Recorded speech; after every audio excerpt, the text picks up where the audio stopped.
tradisinya ulama ketika zaman ini sudah rusak seperti ini, ulama-ulama tidak ada yang khawatir. Karena Allah mensifati dirinya Al-Hadi sebagai zat penunjuk.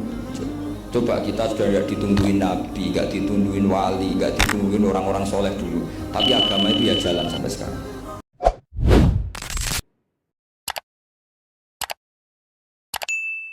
Jika tradisinya ulama ketika zaman ini sudah rusak seperti ini, ulama-ulama tidak ada yang khawatir. Karena Allah mensifati dirinya Al-Hadi sebagai zat penunjuk. Coba kita sudah tidak ditungguin Nabi, nggak ditungguin wali, nggak ditungguin orang-orang soleh dulu. Tapi agama itu ya jalan sampai sekarang. Ada orang ngaji, ada orang sholat, ada orang zakat. Andaikan agama itu diserahkan manusia, sudah kita tidak bisa mempertahankan agama ini di zaman seperti ini. Tapi karena Allah itu Al-Hadi, zat yang memberi petunjuk, dan sifat Allah Ta'ala pasti tata'atsaru bi khalqih, pasti ada akibatnya di makhluk. Seperti Allah mensifati dirinya Ar-Razzaq yang memberi rezeki. Buat zaman buyut-buyut perang dijajah Belanda ya tetap makan, ya tetap kawin. Kadang istrinya banyak, padahal zaman jajan Belanda. Kita nggak dijajah aja susah. Dulu itu babah kamu istrinya satu atau dua, buyut-buyut kamu banyak yang dua, padahal miskin. Karena Allah mensifati dirinya Ar-Razzaq. Mau keadaan kayak apa orang tetap dapat rezeki. Begitu juga Allah mensifati dirinya Al-Hadi. Mau keadaan dunia rusak kayak apa tetap ada yang dapat hidayah. Jadi kamu tidak usah khawatir terhadap agama ini, karena Allah mensifati dirinya apa? Al-Hadi, zat yang memberi petunjuk. Nabi itu berkali-kali ngendikan abghadul halal ilallah at-tolak. Sesuatu halal yang paling dibenci Allah itu tolak, cerai. Tapi ada masalah pada umatnya, yaitu umatnya itu nikah itu bisa iya bisa tidak, karena ya perilakunya umat itu kan gak jelas. Kalau dalam guyonan kiai ya kadang umat Islam, kadang Islam yang kumat, jadi potensinya ya dua itu. Sehingga dalam tradisi ulama kalau akad nikah itu fair secara ilmu. Sebetulnya itu gak simpatik, tapi harus kita dengar, sangat-sangat gak simpatik. Kalau kamu dinikahkan kiai itu biasanya gimana? Uzawi juga alama amarokawwahu bihi min imsakin bi ma'ruf aw tasrihim. Itu kalau diterjemah itu maknanya itu kacau. Kamu saya kawinkan dengan satu perjanjian, kalau sebaiknya terus ya terus, kalau sebaiknya cerai ya cerai. Ibaratnya orang tidak tahu bahasa Arab tuh ya amin amin itu. Tapi itu Islam itu agama yang pro ilmu, jadi cocok tidak cocok. Kalau itu satu potensi dibicarakan.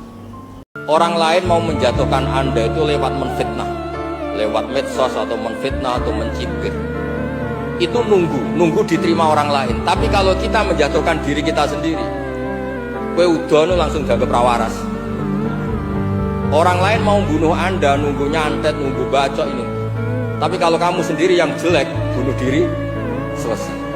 Artinya begini, Nabi itu mengajarkan kita, potensi terjelek kita dengan kita sendiri adalah perilaku kita sendiri. Jadi yang potensi menghancurkan kita pertama adalah perilaku kita sendiri.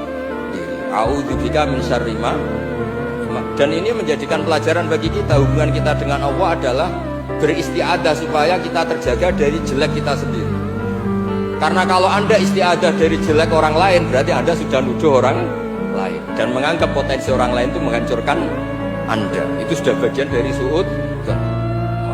Insyaallah teman-teman, dari video ini memberikan pembelajaran penting bagi kita teman-teman, yaitu yang dapat menjatuhkan kita, merusak nama baik kita, harga dan martabat kita teman-teman, adalah yang paling pertama itu sebenarnya bukan fitnahan, bukan cemoohan dan cerita orang lain teman-teman. Karena orang lain belum tentu percaya dan terima. Sedangkan apabila kita yang melakukan hal-hal kejahatan, melakukan hal-hal yang buruk dan dilihat orang lain, itu potensi terbesar menjadi alasan kita menjadi hina di mata manusia dan juga hina di mata Allah, karena jelas kita berbuat hal demikian, berbuat kejahatan dan keburukan yang bisa merusak martabat, marwah dan harga diri kita teman-teman. Oleh karena itu Nabi selalu mengajarkan kita di dalam sebuah hadisnya, kita sering-sering berdoa kepada Allah. Ada di dalam doa tersebut, potongan doanya adalah Allahumma inni a'udzubika min syarri sana'tu.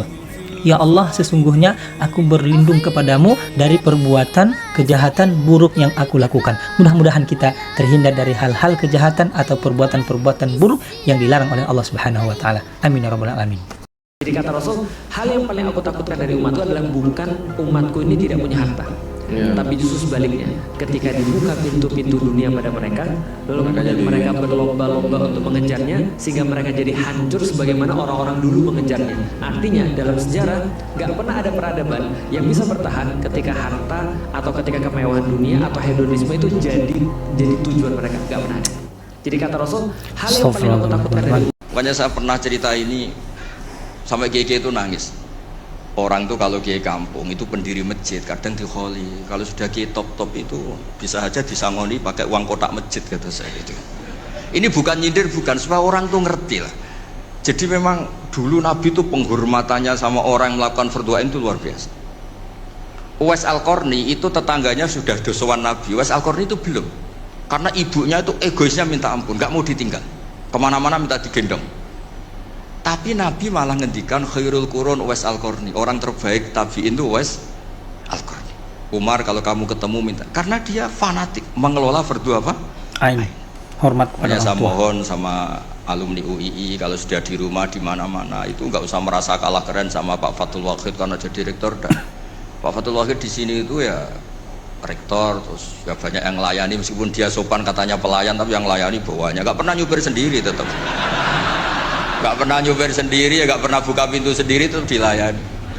Tapi kalau kamu di kampung jadi kiai musola terus miskin itu, yakinlah pendiri, statusnya apa? Pendiri, bukan penerus, tapi apa? Pendiri. Pak Fathul Wahid hanya apa? Penerus.